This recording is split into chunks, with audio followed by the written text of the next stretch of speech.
Welcome back, brothers and sisters. I am Braden. This is Langley Outdoors Academy, the place where we not talk about what's going on in the gun world, but also how we're going to fix it together.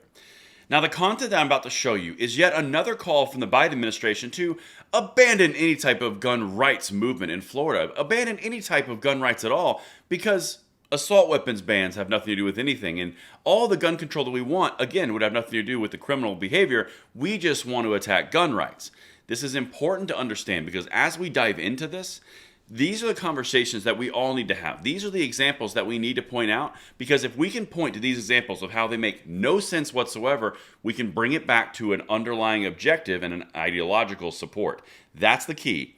Ideology over freedom, ideology over rights. It's my way or the highway. That's what I'm about to highlight. Let me know in the comments field below if I land this plane. Let's get it, and everything is always linked for your review. White House criticizes Florida gun proposals in wake of deadly Central Florida shooting spree. Now, the Florida shooting spree they're talking about is a 19-year-old, as tragic as it is, went on a spree and killed a reporter, a woman, and a child. Now, these things are terrible. They should never happen. This criminal deserves everything coming to them. However, for the Biden administration to come out and use it as a cudgel against constitutional carry in Florida, it's a little gross. And by a little gross, I mean massively gross. Because all the gun control laws already on the books did not affect this individual. This is an act of a criminal that should have been dealt with prior, but you know what? I'm sure that'll come out in the details. This is a criminal act. This is not a gun control act. Anyway, let's keep going because I'm going to show you what I'm talking about. In the wake of a deadly shooting spree that left a woman, a 9-year-old, and a television reporter dead in Central Florida, the Biden administration is criticizing Florida lawmakers for working to relax state gun laws. Now, we're talking about constitutional carry. The White House says tougher gun laws are the answers. Well, it's interesting because the individual who perpetrated this crime, these murders, these absolutely horrific acts, was a 19-year-old who could not buy a handgun legally. Got to parse over that. You can't talk about the facts that they're already violating laws. No, we need more, and an assault weapons ban is clearly the right move, even though it was a handgun. This is the third time in probably as many weeks that Biden or the Biden administration has come out and said ban assault weapons when assault weapons were nowhere to be found. Just saying, it's an important thing to highlight. He suggested raising the minimum age to buy a rifle to 21. Rifle wasn't used. This was a 19-year-old child. How's that possible? Doesn't make sense. It's important to note that in the Orange County case, a handgun was used, but the suspected shooter was 19 years old. Again, could not buy a handgun in the United States. Well, in most of the United States, because you're not 21. Rifles were 18 in most other states, and Florida raised it to 21. So the idea that gun control is going to help prevent a 19-year-old who couldn't already buy a gun, who was already under the influence of gun control, is the solution is kind of silly on its face.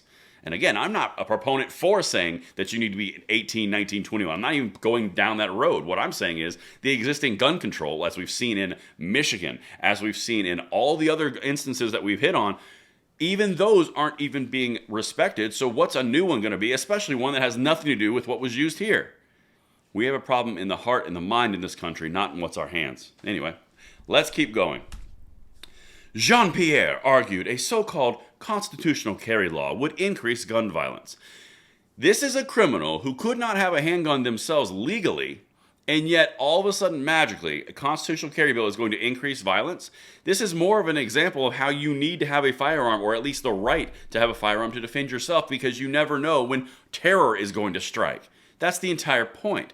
They're utilizing a perfect example of why you'd want to carry to prevent any type of issue like this as a reason to prevent you from carrying. And also in a state that won't even allow you to buy a gun until you're 21 has red flag laws. And a 19-year-old had a handgun they couldn't legally buy. Well, that's obviously a reason to ban ARs. What? Oh, we should also raise the national age to 21. Like they did in Florida? What? Let's keep going. The Florida bills would allow people to conceal weapons without having to get a license or go through background screenings or required checks. Required training is kind of like saying pass this test to vote. That's a no-no. Then you've got the whole going through background screenings. The background checks are already done when the gun is purchased. Don't understand the issue there. And then having to get a license is asking the government for permission for something that's already your right. There's a lot of reasons this is not a good look. And here's the last one.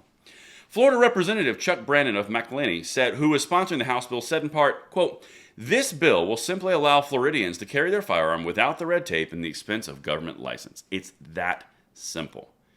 An incident of horror happens. Biden says, let's get an AR ban. ARs weren't used. Doesn't matter. Raise the age to 21. They already did. It's almost like all the laws on the books did nothing to prevent this. So why would your go-to be ask for more of them, particularly when a lot of them are already applied in this scenario? It's because of an ideological allegiance. That's the important piece. Ideological allegiance over the rights of the population. And that's what I've got for you guys. Let me know what you think in the comments below, and I'll see you on the next one. I'm Braden. See you later.